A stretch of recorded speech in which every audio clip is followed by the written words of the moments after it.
Welcome and thank you for joining Day Ahead Marketing Training for the Body of State Regulators, Part 1. Currently, all audio connections are muted. If you require technical assistance, please send a chat to the event producer. Please note that all questions will be taken over the phone and this event will be recorded. At that time, I will provide instructions on how to ask questions. With that, I will turn the conference over to Stacey Crowley, Vice President of External Affairs and Customer Relations. Thank you, Barbara. Good morning.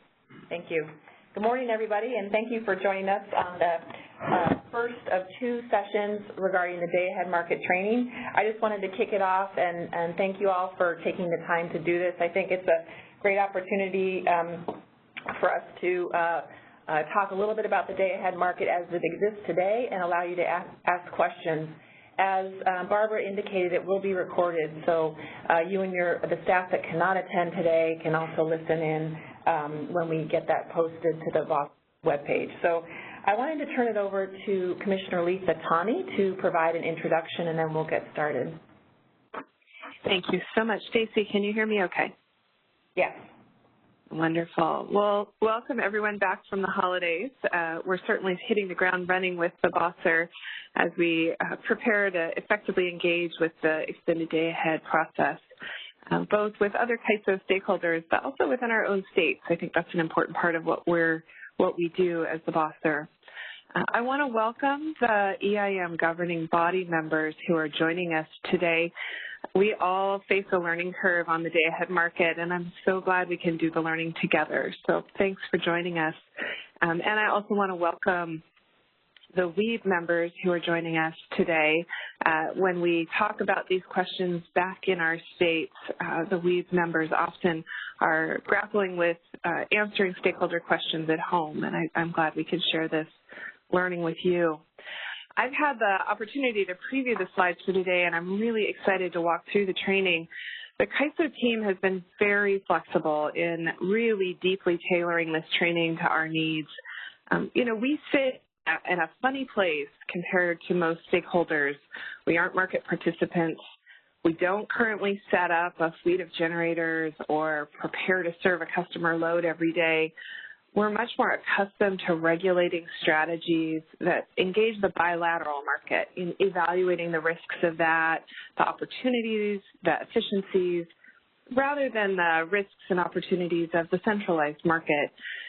The utilities we regulate have always set up their resources for the day ahead. What we're talking about here is not radically new and different. They've always committed their long lead time units, weighed forecasts of load, thought about the opportunities for import and export. They've bought and sold at market hubs in the day ahead, often at our encouragement because we could see that there would be efficiencies that they can maximize for the customer. But now they do that with an eye towards passing their sufficiency test in the hour ahead so they can participate in the EIM, and recognizing that the EIM may change what actually runs in the hour. They set up in the bilateral market in the day ahead, and then in the hour ahead, they jump over to the CAISO, which reruns the algorithm and re-optimizes dispatch across the whole footprint. And I think, as I understand it, the promise of the extended day ahead market is to do that day ahead setup that we've always done with a more perfect knowledge of the whole footprint, rather than each balancing authority in their own silo with their own narrow window on the bilateral market. What that requires of us, I think, as regulators, is that for a while we be translators, or we're travelers sort of in a strange land. We have to both continue to regulate utilities who've done their day-ahead work in the bilateral world and start to understand how to regulate utilities exploring the CAISO day-ahead market. The functions and the goals are the same, but the tools are different. So today and on Monday, for those of you who can join us then, we're going to try to do that translation to understand how the CAISO day-ahead market accomplishes exactly the same thing that the BAs we regulate today do, but using the CAISO's tools, their market rules, their algorithms. And that translation exercise is hard. It always is hard to put your head from your world into a different one. And I so appreciate the CAISO staff, the training staff just done a wonderful job of stretching into that, and I really appreciate it. As you heard, the event's going to be recorded, so for those of you, we always operate under open meeting rules anyway, but just keep that in mind. We're really trying out this webinar format because we know travel is always hard for state commissions, but both the CAISO and myself really look forward to your feedback. We can, as we think about what we want to learn in the coming year, we'd really love to hear how did this work, what would work better. And I want to just do a shout out to Elaine Ginocchio for her support in pulling this together. She and I really look forward to continuing to develop trainings for the BOSSR. So with that, thank you so much, Stacy, and let me hand it back to you guys. Okay, I will introduce Cindy Hinman, who will be the kind of main trainer and facilitator throughout this webinar and on Monday, next Monday, but we have other people in the room as well. Right. So thank you, and thank you, Commissioner Tani. I really like that idea of talking about how we're going to become universal translators for our audiences. So we're going to do the best we can for you here, and I really encourage your questions if what I'm saying doesn't translate for you right off the bat. So first, let's start off with introducing everybody in the room, introducing themselves, and then we'll get going. We have a room full of subject matter experts who should be able to help me with that translation. So why don't we start? Don Trethway, Senior Advisor for Market Design Policy. Jim Price is Senior Advisor in Market Policy and Performance Division. Vicky Imam, Regional Affairs Analyst. Guillermo Bautista, Director of Market Analysis and Forecasting. Stacy Crowley, Vice President of External and Customer Affairs. Phil Pettengill, I'm the Director for Regional Integration. Rochelle Woltzius, Manager of the Customer Readiness Team. Lance Trina, Director of Customer Service and Stakeholder Affairs. So you see I've got quite a team behind me to help me out if I need it. So as we mentioned, today's session is started at just now and should be over by 10 o'clock. We've scheduled it for 2 hours. We might end early or we might take some of these topics into our next session. And the next session, just to be clear, is on Monday the 13th from noon to 2 o'clock Pacific time. So I'm going to start the session, and I'll break after each topic to see if there are questions, and I'll hand it back to the operator, and then you can ask any questions that you like.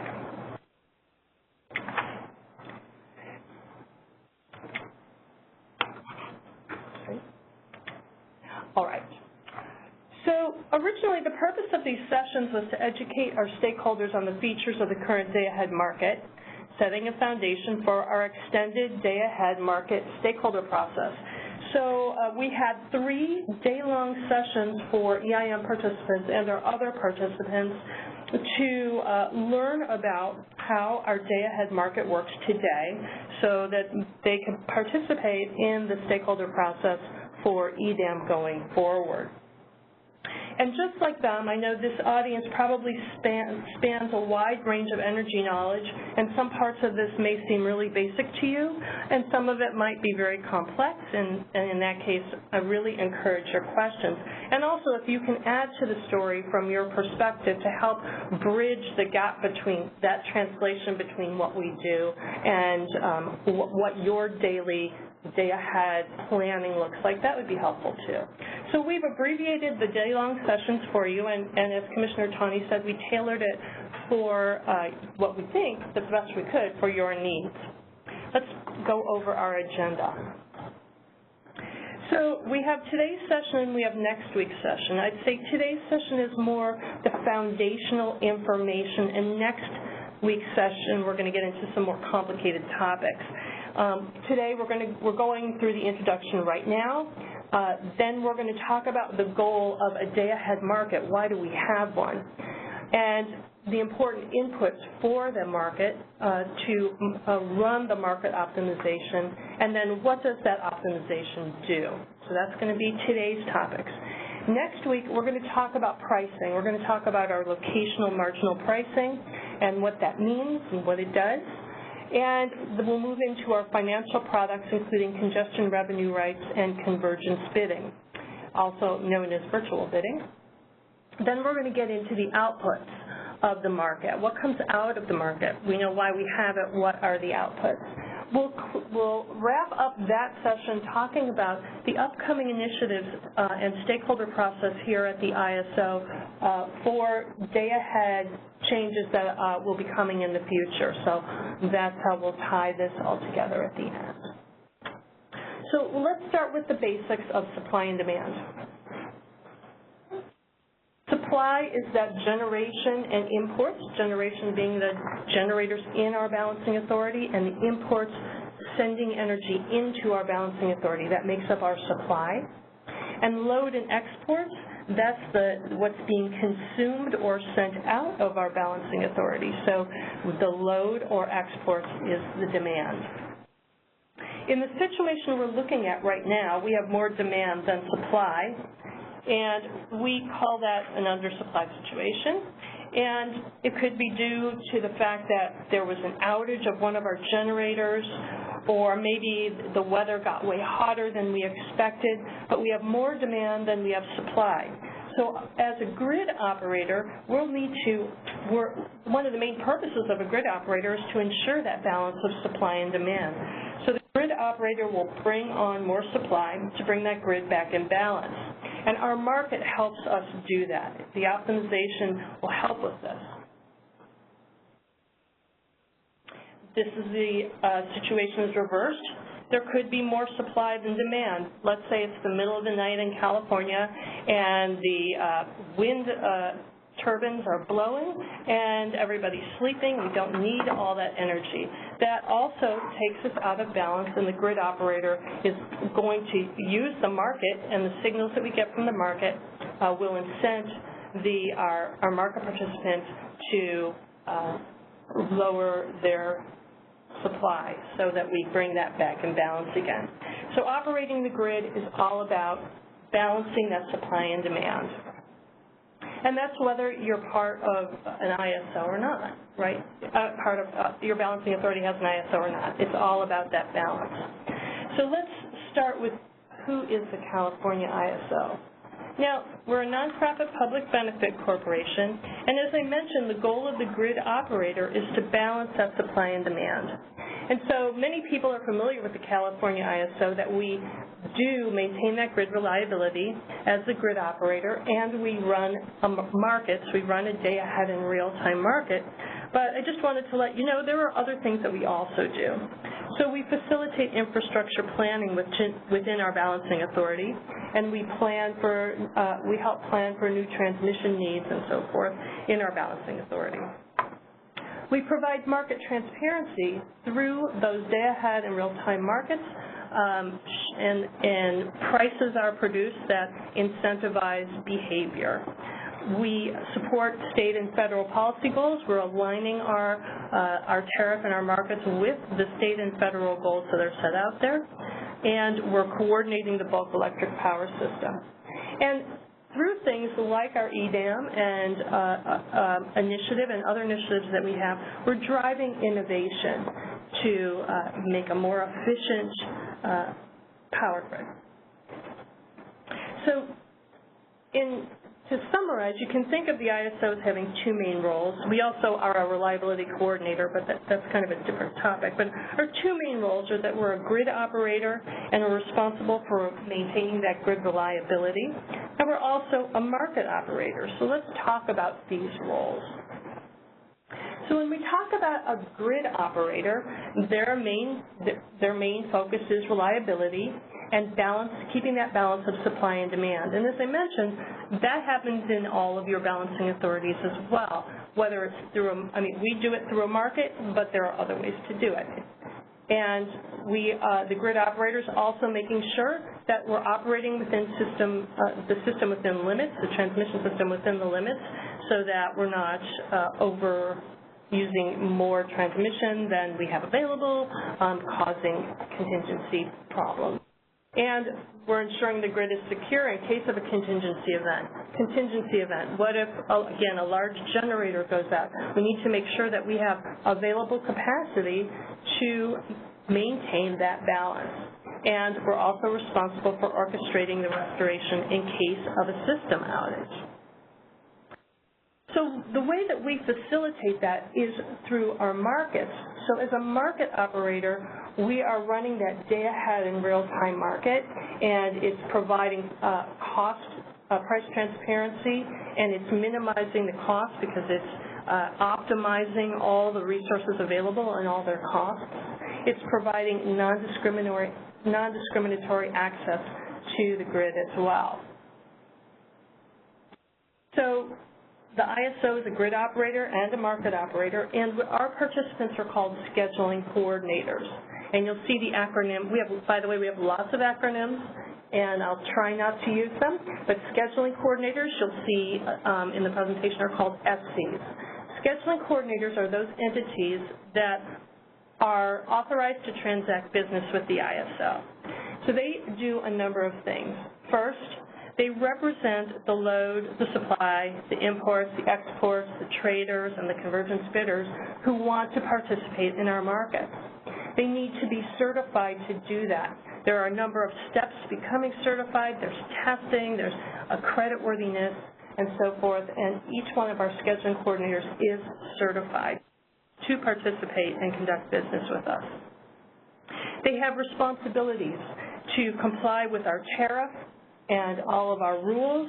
They have rules regarding submitting bids, submitting meter data, obligations to pay. There are a number of responsibilities that our scheduling coordinators have.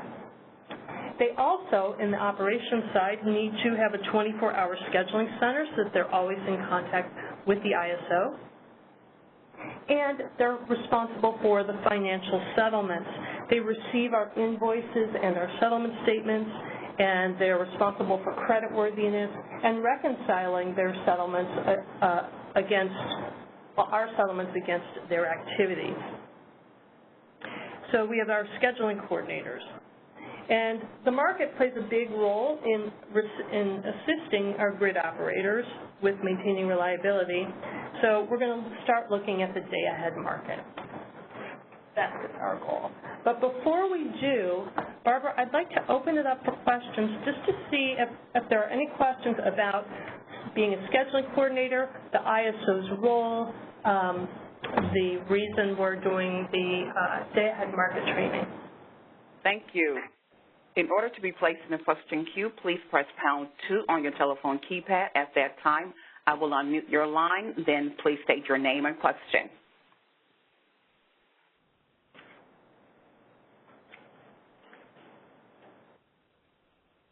And we have one question in the queue. Caller, go ahead and state your name and question. Yeah, hi, this is Jordan White from the Utah Public Service Commission. My question is just potentially if you could give an example of a site scheduling coordinator. Is this like a third party?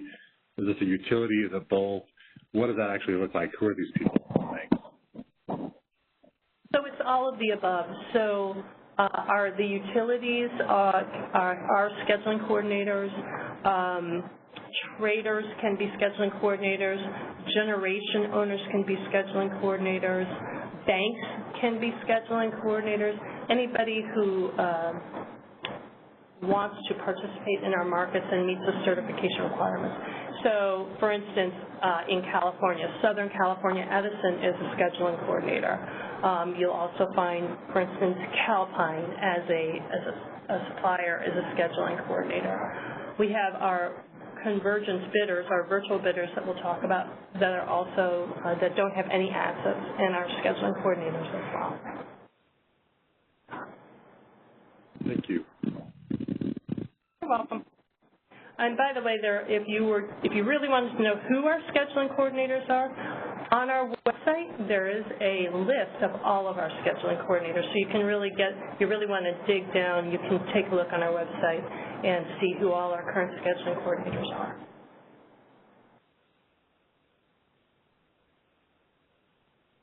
At this time, there are no further questions in queue. All right. Well, let's move on to our next section, which is what does the day-ahead market do?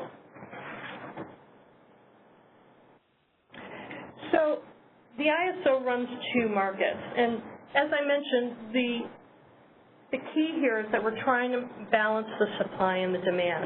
So I'm going to start with the real-time, because in real-time we're making sure that there is that balance.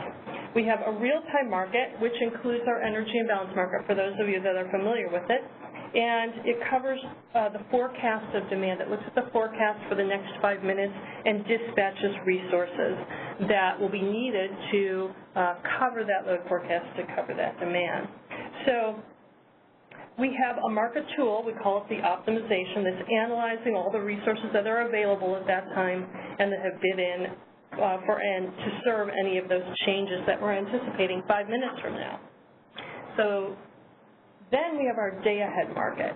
So the day-ahead market I like to think of as making a plan for what's coming the next day. It's committing resources, having a plan of what you think the load forecast is going to be the next day, and the resources that are going to cover that load.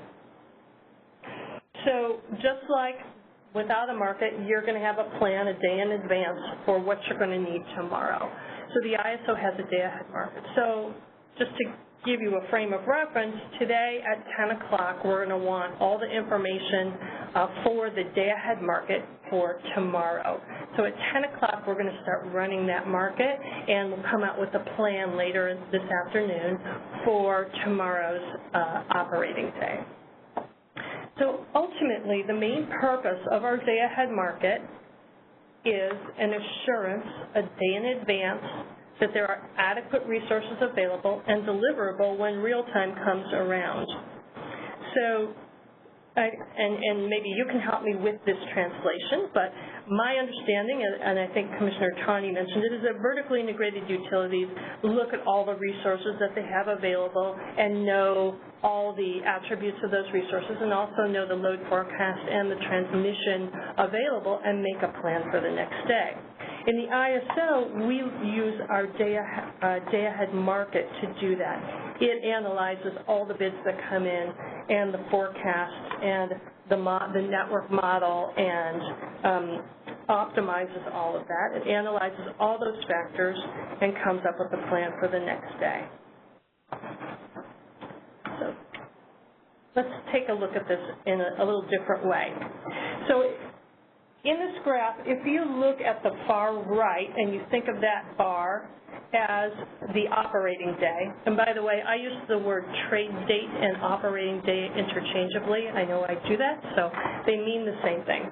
But we're looking at the operating day, that's the far right. You can see that our utilities are lining up the supply that they need to meet that demand way in advance. So year ahead, month ahead, days ahead, they have their own capacity that they're going to use to meet that need, and they're also going to be contracting with suppliers. So the green is the bilaterally procured capacity, and the blue is utility-owned capacity. And by the way, this is not to scale, it's just a representation. So well before the trade date, they're getting all this capacity lined up, and then the day before the trade date, they're going to take that information and they're going to provide it to the ISO in the form of bids and schedules. We'll talk about what a self-schedule is later, but in the day-ahead market, they're going to let us know via their bids that this is how much generation they're going to be producing, and this is the load that they're going to be serving. Now, what the market does is up here is this little orange part. On the day-ahead, that orange bar represents the additional capacity that the market needed to procure to meet the demand, because we have better information, of course, a day in advance than we had years in advance. So we may need to procure additional capacity in the day-ahead market for the next day. You'll also see as we run into the real-time market that there is also that orange bar of additional capacity we procure, but it also, we have an arrow up and down because as the day goes along, we need to increase and decrease capacity to match the supply with the demand, which is again, the role of the market operator. So let's look at this yet another way. All right. So this graph represents 1 hour of the day-ahead market. So our day-ahead market is 24 hours. There are market optimizations for all, well, there's markets for all 24 hours. It's optimized over the whole day. So as a scheduling coordinator, you can submit a bid for every single hour, and it can be different than the hour before, letting us know what you're willing to buy energy for or how much you're willing to offer your supply in. So all of the economic bids and the schedules are, in essence, stacked up on a curve. So here we see on the green bar, we're taking all the supply bids from the least expensive to the most expensive. You can see on the left there of the graph, that's the price, and on the bottom is the megawatts. So we take all the bids and we stack them up from the least expensive to the most expensive in the supply, for the supply bids. For the demand bids, we are looking at what the scheduling coordinator is willing to pay, and the more they're willing to pay, I mean, the less, it shows what the demand is willing to pay, and it's lined up from the most expensive to the least expensive. So you can see those two lines cross, and where they cross is known as the total cleared demand. That's the demand that's going to be served by the day-ahead market bids, or where those two cross, supply and demand bids. When we talk about clearing the market, we're talking about the amount of demand the supply that's going to be procured to meet that day-ahead demand. Now, the rest of the demand is going to be served, but it's going to be in real time at the real-time price. So I'm going to break again for questions, and next we're going to move into talking about these bids that I've been mentioning and self-schedules. But before we do that, let's break for questions again, Barbara. Again, to ask a question, please press #2 on your telephone keypad. Once your line is unmuted, please state your name and question. At this time, there are no questions in queue. Okay. Thank you. And I think Don wanted to add a comment. Yeah, I just wanted to highlight that this slide here really shows what's unique about the day-ahead market relative to the real-time market. So in the day-ahead market, we're clearing the energy schedules based upon the bid-in demand. So loads actually bidding for the amount that they want to, their loads they want to serve. In the real-time market, load doesn't bid. We actually clear against the market operator's forecast. And so and I think that's a key takeaway that you want to get from this one. And we'll come back to that point as well. So we'll look at it one more time when we talk about our bids and self-schedules. All right. So we did our break for questions. We're going to talk about economic bids and self-schedules now. So let's start with our bids. Economic bids. We call them economic bids because they provide an economic signal indicating the participant, our scheduling coordinator's willingness to supply or purchase energy. So here we have a supply bid. And the way our scheduling coordinators, they let us know is that we have an application that they use, and they submit a bid, and they let us know how much they are willing to offer in their supply for. And what they do is they put in a stair-step bid. They can put in a flat bid and say, I'm willing to provide my energy for $40. I'm willing to provide 100 megawatts of energy for $40. But they can also provide a stair-step bid, and what they do is it has to be, the higher the price, the more they're going to supply. So for instance, they could say, I'm going to offer 10 megawatts at $40, but if the price is $50, I'll offer 25 megawatts, and so on and so forth. So the higher the price, the more they're willing to supply. So that's the theory behind how our generators and imports are submitting their bids. On the other side of the coin, the demand bids go in the other direction. Those are our loads and exports, and they're saying the lower the price, the more they're willing to buy. Obviously, if prices are cheap, you want to buy more. So they're going to provide us signals of the price points that they're willing to purchase additional supply. So I'm going to go through an example of a bid, a supply bid and a demand bid.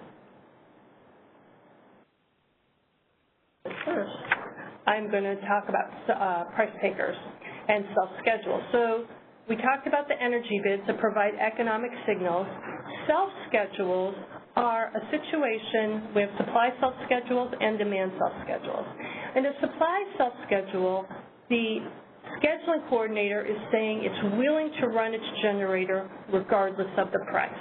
So they're saying, I am going to run my generator at 40 megawatts if the price is $10, or I'm willing to run it if the price is $50. I should say that the other way around. Of course, they're willing to run it if it's $50, but they're also willing to run it if it's $10. They're planning to run that resource. A demand self-schedule lets the ISO know that the scheduling coordinator is willing to buy a certain quantity of supply, regardless of the price, to serve its load. It's saying, I am going to, in the day-ahead market, I'm going to let the day-ahead market know that I have 100 megawatts of demand, that's my load forecast, and whatever the price is, that's what I'm going to pay for that. So they can combine self-schedules and bids, and we're going to see that in a minute. So let's start with a supply bid. This is just an example. I'm a scheduling coordinator, and I'm putting in a supply bid for my resource. You'll see that at 50 megawatts, it says there's the P-min. A P-min is an industry term of the the lowest level that a resource can reliably run. I'm not an engineer, so I say it in the way that I understand it, but generally speaking, it's the lowest that it can run. You couldn't bid in to provide 45 megawatts because you couldn't actually run your resource at 45, right? So you start at the P-min with your bid if you're a supplier. And then this bid says if the price is at least $45, I'm willing to provide 5 more megawatts. I'm willing to provide 55 megawatts if the price is $45. And if the price is $65, I'm willing to provide even more. I'm willing to provide 5 more megawatts. I can produce 60 megawatts at that price. And if the price is $125, I'm willing to provide even 10 more megawatts. And in this example, that's 70 megawatts. So that's how our scheduling coordinators are structuring their bids. Now, it's similar with our import resources, but we don't look at their P-min. We're looking at when they're coming into our balancing authority. So they can start their bids at 0.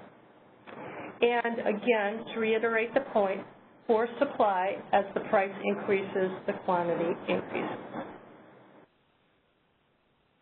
Now, with demand, this looks very similar, but if you look at it, the prices are actually going down as we go to the right.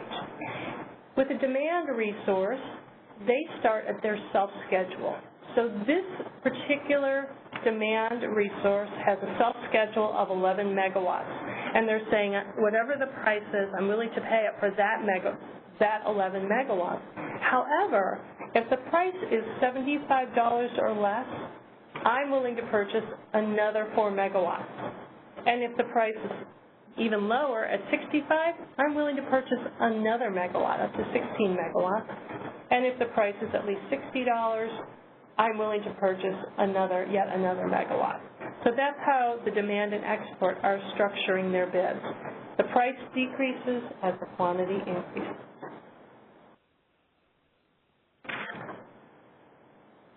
So let's put all those bids back on the curve.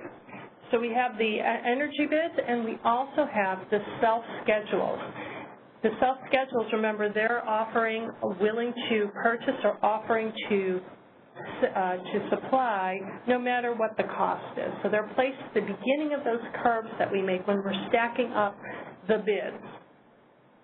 So That's where the self-schedules fall in that curve, and the rest, the green bar going up, are those economic bids, and the rest of that blue bar going down are those are the supply bids. The blue bar are the rest of the economic demand bids. And as Don mentioned earlier, you see that we have supply and demand bids in the day-ahead market. So demand does bid in the day-ahead market, and if you're familiar with EIM, demand does not bid in the real-time market. In the real-time market, we're clearing against the load forecast, right? So people aren't bidding in to buy supply in real time. We're just serving the load based on the forecast. So that is the difference between our day-ahead and real-time market. So now we have all these bids. What if all of them are $20? How does the market decide which resource to commit? So we have a wind resource, and a gas-fired, and battery, dam, and solar, and they've all bid in $20. What does the market optimization do? Well, the market optimization is looking at those bids, but additionally, there are other costs involved, and those are also taken into account. We have the startup cost. So there is a cost associated with starting up the resource. The ISO has that information. The scheduling coordinator has provided all these other costs to us as well, and we have a database of all of this information for all of these resources. So we know what the startup cost is for each one of these resources. We know what the minimum load cost is. So I talked about PMIN, where the resource can reliably run. So if we have that resource, the lowest amount that resource can reliably run. So if that resource is just running at their PMIN, there's cost associated with that. Maybe they haven't gotten dispatch, but there's a cost associated with that running at PMIN. And then additionally, there is that bid that they put in. And so we're going to look at that bid curve. So the market optimization takes all these factors into account and decides which resource it's going to use. So even though they all have a bid of $20, it may cost more to start up a gas-fired resource than a wind resource. So the market may award the wind resource instead of the gas-fired resource. And additionally, the market's going to look at whether it's cheaper to start up a resource or use one that maybe is already running. Is it cheaper to keep a resource running at minimum load, or is it cheaper to start up another one? So it's looking at all of these factors in the optimization to determine how to award the resources in the day-ahead market and make that plan for the next day. So, as I mentioned, we've talked about the bids, but there's also a lot of other factors involved in as well when we're running that market optimization. Because if we only have the bids, that wouldn't be enough information to decide. Even if we have the bids and the costs, there are other things involved as well that go into running the day-ahead market. So I talked about the bids, but additionally, there's a network model. So the network model, it's like a roadmap of the system. It has a map of the transmission lines, where the load is located, where the generation is, and it provides a map of all the options for flowing that supply to meet the demand. So that's what the full, you'll hear it called the full network model, or the FNM. Then we need to know the transmission limits. We know the transmission lines based on the full network model. We need to know how much each one of those transmission lines can carry. So we need to know the transmission limits for that day-ahead market optimization. We need to know the parameters of each of the resources. As I mentioned in the previous slide, we know the costs associated with the resources, and then we maintain them in a database. We call that the master file. And it also has all the other attributes of those resources. Their startup time, how many times it can be started up, what kind of fuel do they use, who's their scheduling coordinator. So we have all the different parameters of each one of those generators and imports available to us to help make those decisions in the market optimization. We also need to look at the forecast. what is the load forecast for the next day, and what is the renewable forecast. We have these wind and solar resources. What do we think they're going to be able to provide in the next day? And finally, we need to look at the outages. So for a transmission outage, maybe a transmission line is down, and so it won't be able to flow the megawatts that are on the other end of that line. Maybe a generator has an outage, so we will need to use, we won't be able to award that generator if it's going to be out tomorrow. So we take into account all of these factors, and they all go into the market optimization to help determine what the plan for the next day is going to be. So our next topic is going to be talking about what the day-ahead market does, so that gathers all of this information, and talk about what the importance of the day-ahead market is. But before I do that, I'm going to break for questions again. So Barbara, if there are any questions, please let me know. Will do. In order to ask questions, please press #2 on your telephone keypad. At this time, there are no questions in queue. All right. So we have one question. Oh, okay. Jordan White again. Caller, state your name and question. Yeah, sorry, this is Jordan White again. Sorry for the additional question. I was just wondering, in terms of all the information for optimization regarding transmission paths, constraints, et cetera, is that something that the ISO relies on the bidders, the demand and supply bidders to provide, or where does that information come from? And understanding that in the world we live in now, ISO does not, have operational control of those assets. Where does that information come from at this point, or where would it come from? So the ISO, as far as the transmission lines, we take over the monitoring of those transmission lines, so we know how much is available. Somebody else wants to jump in and... Yeah, this is information that is provided by the participating transmission owners. There are Chinese walls between what is transmission and supply and demand. And all the information comes from the transmission owners, operators, and the transmission limits are dynamically determined. We have a process in which we maintain the most recent version of the transmission system, and we receive outages from the transmission owners. So that is completely a different stream of data coming from the transmission operators.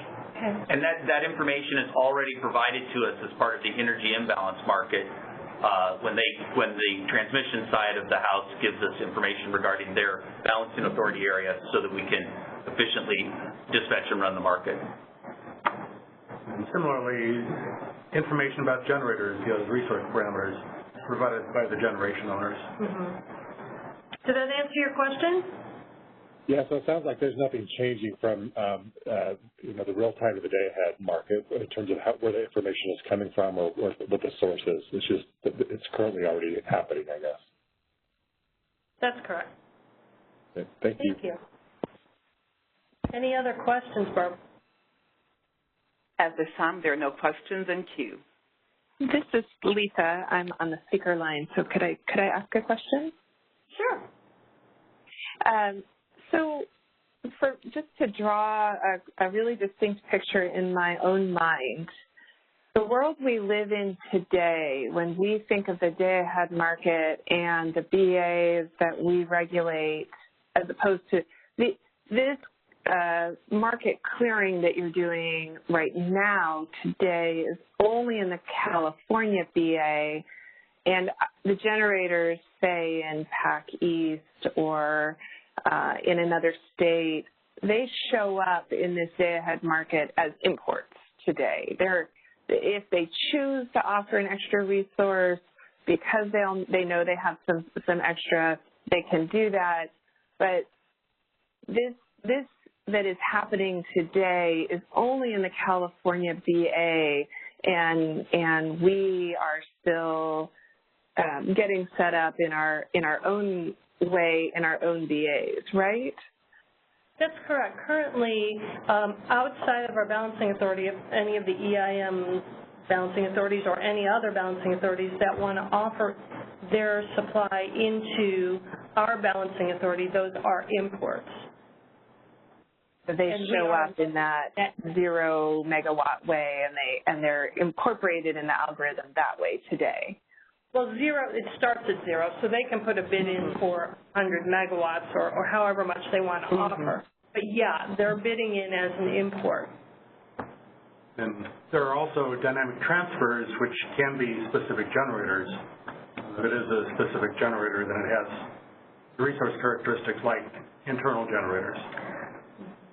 Right. There are some special cases where we look at some generators outside of our balancing authority as if they were in our balancing authority. But those are special arrangements, and generally speaking, others bidding into our balancing authority are imports. But yeah, there are also dynamic resources as well.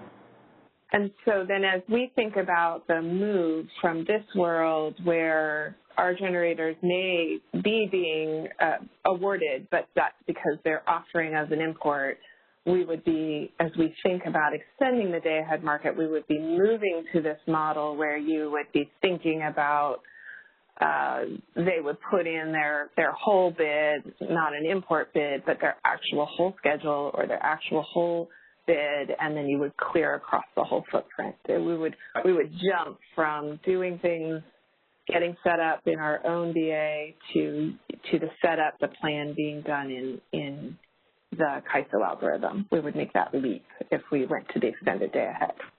Yeah, so you would move from basically in your day-ahead plan, if you had sold to California, you would have an export in your day-ahead plan.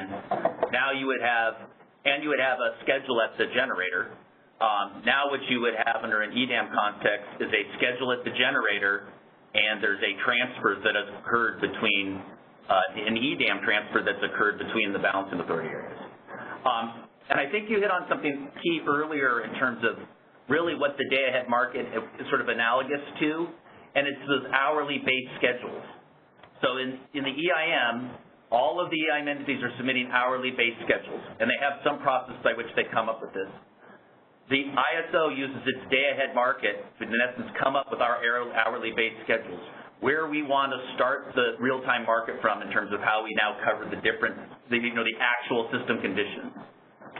And so what this provides the EIM entities now is a more efficient way and accurate way to come up with the base schedules, because we're doing the same modeling of the network topology as we do in the real-time market.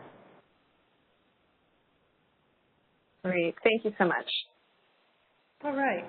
Any other questions for Barbara? At this time, there are no questions in queue. All right. All right. So what does the day-ahead market do? Here we have a picture that shows, if I had to put all of our markets on one slide, this is what does it. So in this slide, you can see that up to 8 days before our day-ahead market runs for an operating day, our scheduling coordinators can submit those bids and self-schedules. And at 10 o'clock, that's the cutoff time for them to submit those, 10 o'clock on the day before that operating day. And then the day-ahead market process begins. That's that blue box there. And it pulls in all those other imports, all those other inputs that I just mentioned, like the full network model and the outages and everything. And it makes that plan for the next day through several processes and clears the market. So by clearing the market, it's providing the scheduling coordinators with what they were awarded based on tomorrow's plan, how much supply they're going to get awarded, and they get paid for that in the settlements. So the scheduling coordinators find out the information, the market clears, and we publish the market results. We have applications that they can look at to see the quantities and prices that they were awarded for supply or charged for the demand, and it's also settled. So we have settlements in the day ahead that do not take into account what happens in real time. So the real time has a separate settlement. So when we publish those results, so the market runs at 10, and it finishes and publishes results by about 1 o'clock at 1300 there, and that triggers the start of our real-time market, and that's where EIM falls in. And again, a very similar process. We get the bids and base schedules, the market closes for each hour, there's a process that happens, the market clears, and those resources receive dispatches to meet that load forecast, and there's settlements for that. We're going to focus on the top for today, which is the day-ahead market. So we're going to go back to our example here. We have, when we're talking about the energy that clears, so we have this each hour, this optimization, we have the supply bids and the demand bids. We know that the total cleared demand is where these two cross, and it also provides a clearing price for energy. So energy is just one piece of the puzzle right now. So we'll keep that in mind, that the energy price is part of the total price. But for right now, we want to talk about what the market does. It awards the energy, and it has a clearing price for energy. In addition, we have to procure capacity. And we have something called ancillary services, and we have something called residual unit commitment that are procured in the ISO balancing authority to meet those reliability requirements. We have what are called regulating reserves, and I'll go into more detail about those on the next slide. But we determine how much regulating reserves we need based on procurement targets that are set by the ISO to meet WEC standards. We have contingency reserves. Those are in the event of a contingency, like a large outage. And we have requirements from WEC of how much of the contingency reserves that we need. And then we also, because we are a reliability organization, we don't just look at what cleared in our day-ahead market. We look at what we forecast the load to be for the next day. And we need to procure capacity to cover the difference between what cleared in the market and what our forecast is. And that's called residual unit commitment. I'm going to talk about residual unit commitment first, just to show you how that works, and then we'll get back to the other two types of ancillary services. There's our slide, and our day-ahead market runs, and as you know by now, we clear an amount of demand where the supply and the demand cross. So that's the amount of demand that will be served based on the day-ahead awards. And then we look at the ISO's forecast. Well, let's say 100 megawatts of demand cleared in the market, but we looked at our forecast and said, well, really, we think tomorrow in that hour, there's going to be 150 megawatts. We procure what's called residual unit commitment capacity to cover that difference. So resources will get awards for residual unit commitment capacity, meaning that they need to be available tomorrow, and they also need to put in bids in the real-time market for energy. And then if we end up really needing that energy in real time, they're going to get paid for the energy that they produce. So they're getting a payment for the capacity, and they're getting a payment for the energy. So that's what residual unit commitment does. It's used to meet our forecast.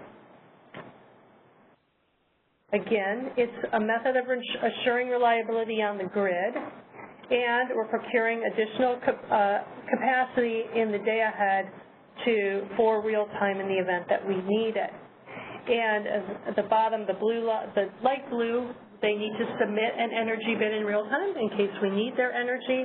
And we also have what's called resource adequacy, a program in California. So it selects from the resource adequacy bids and the other capacity that's available when we run residual unit commitment. It's done separately from the optimization for the energy and ancillary service. So let's look at what we mean by these ancillary services. This is additional capacity that we need to meet those reliability requirements. So we have regulating reserves. That's known as regulation up and regulation down. And our scheduling coordinators, in order to provide ancillary services, they need to certify their resources to provide whatever ancillary service they want. So a resource that provides regulation up or regulation down is being moved by the ISO as soon as every 4 seconds to meet that balance of supply and demand. You can think of that as kind of the first unit of defense of our capacity. So we have something called AGC, the automatic generation control, that we have on the units that are providing regulation up and regulation down, and the ISO is moving those units up and down to balance that supply and demand. And those scheduling coordinators are getting paid for their resources. We also have contingency reserves. And contingency reserves, spinning reserve and non-spinning reserve, are products that make sure that we can get energy if we need it in 10 minutes. In spinning reserve, we have supply that's synchronized to the grid, but it's not providing energy. And non-spinning reserve are resources that can actually start up and provide that in 10 minutes. So again, a contingency is when something, a disturbance on the grid, an unexpected event, and we need to have capacity waiting in the background in case we need it when those things happen. So that's what contingency reserves do. So if you're a scheduling coordinator and you want to provide, and you're certified to provide ancillary services, and you're also, you have an energy bid, how do you put those bids in? Well, our scheduling coordinators I'll show you an example here. So here's one scheduling coordinator. They have a resource that's called Unit 1, and the Pmin of that resource, where lowest it can reliably run, is 50 megawatts, and its Pmax is 140. Pmax is the highest amount it can reliably run. So it's a 140 megawatt unit. This scheduling coordinator puts in a self-schedule of 70 megawatts for energy. So that means they're a price taker. They're going to provide that supply no matter what the price is. But they're also putting in a bid for energy of 70 megawatts. And they also have ancillary services. And they're putting in a bid for ancillary services for 40 megawatts. You can see that those bids aren't stacked. In fact, they're providing the optimization with all the different options of how the scheduling coordinator's capacity can be used. So the key point is that the same megawatts are being offered as energy or capacity, and the market will determine, based on all the other bids for energy and ancillary services, how that resource will be awarded through the optimization. So that's just an example. They could have any combination of their energy and ancillary services. Then for RUC, again, we're going to take into account their costs and all the other attributes of their resources when we're doing that optimization. There's one other piece of the puzzle that I want to talk about, and that is, what if one resource can command the price? They're the only resource in that area. And that's known as market power.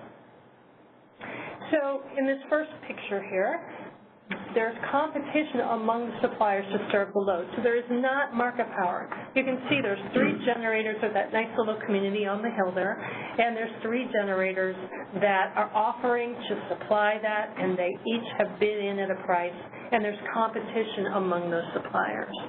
When we talk about market power, so that's a good thing, there is one generator. So virtually that generator could offer any price in to serve that little city on the hill, and they would need to pay that because there's no competition, and that's known as market power. Well, our market, before we run the market, we do a test. For every single hour, the ISO tests all the bids for that hour and determines if any of the suppliers potentially have market power. And if they do, their bid is going to be mitigated. And what I mean by mitigated is that we're going to take their bid and make it a cost-based bid. So their bid will be mitigated to their costs. There are various ways of determining that, but our Department of Market Monitoring works with the scheduling coordinators and generation owners to come up with that price. So we will mitigate bids if a resource has market power, and we're then going to insert in this mitigated bid and run the market with that. So that's how we solve for market power. So far we've covered how the market works, the different products, the energy, the ancillary services. So I'm going to wrap up today's discussion. Are we probably pretty early here? Absolutely. We're an hour early. We'll wrap up today's discussion and reiterate the purpose of the day-ahead market.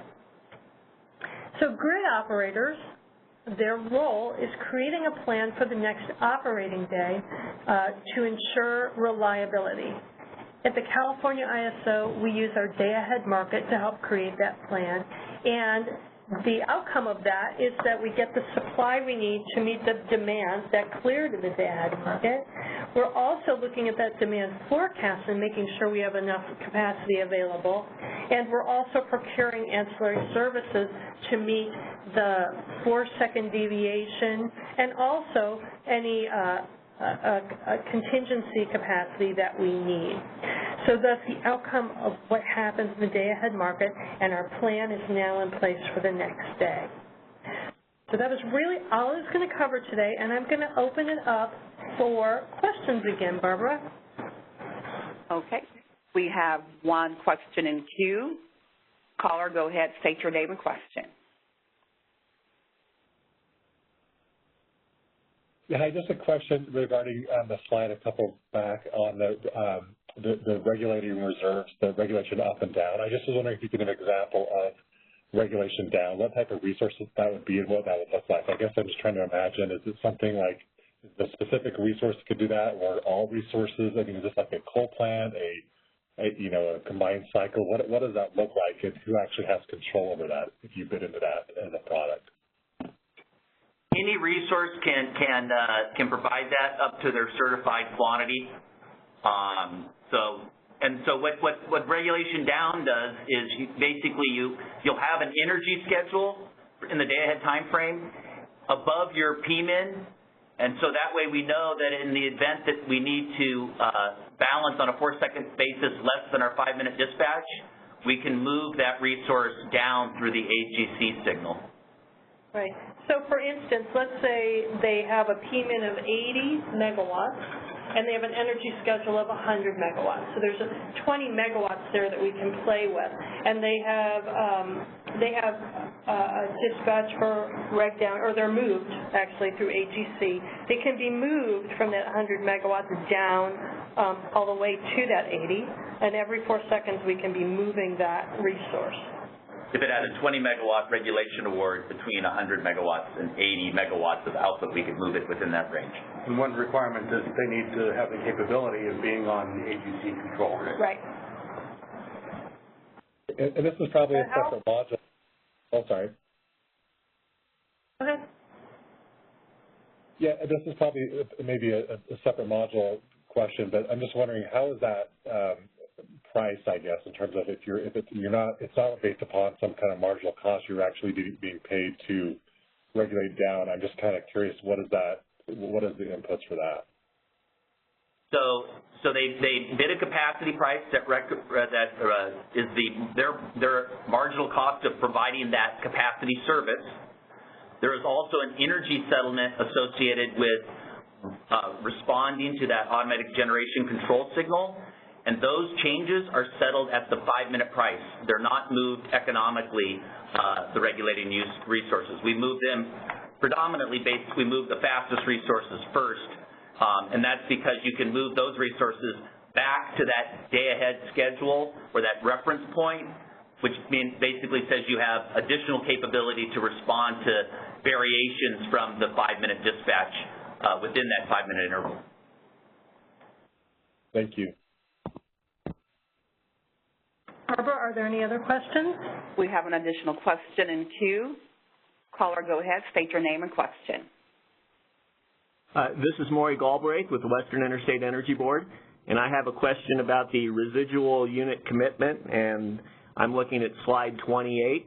And my question is can you give the audience some sense as to how big the RUC is on average? Is it 20% bigger than the cleared demand, 30% bigger than the cleared demand on average?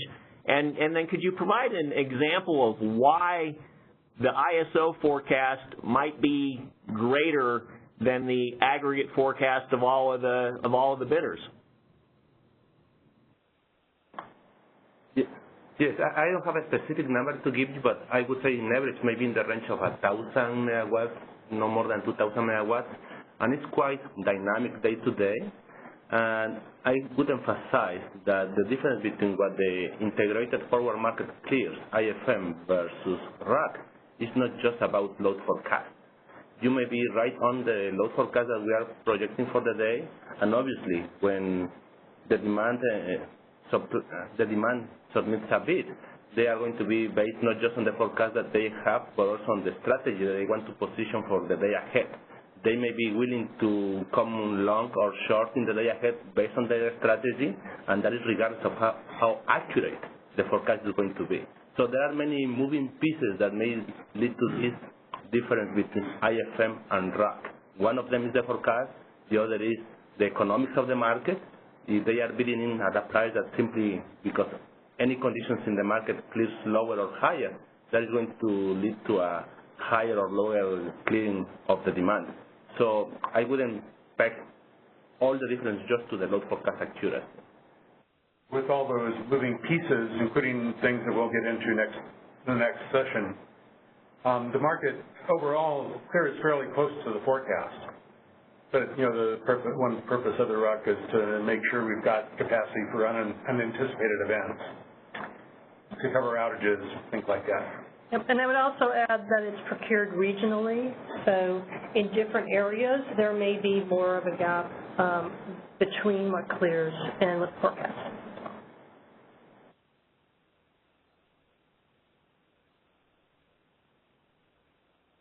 Additional questions? Thank you. Oh, you're welcome.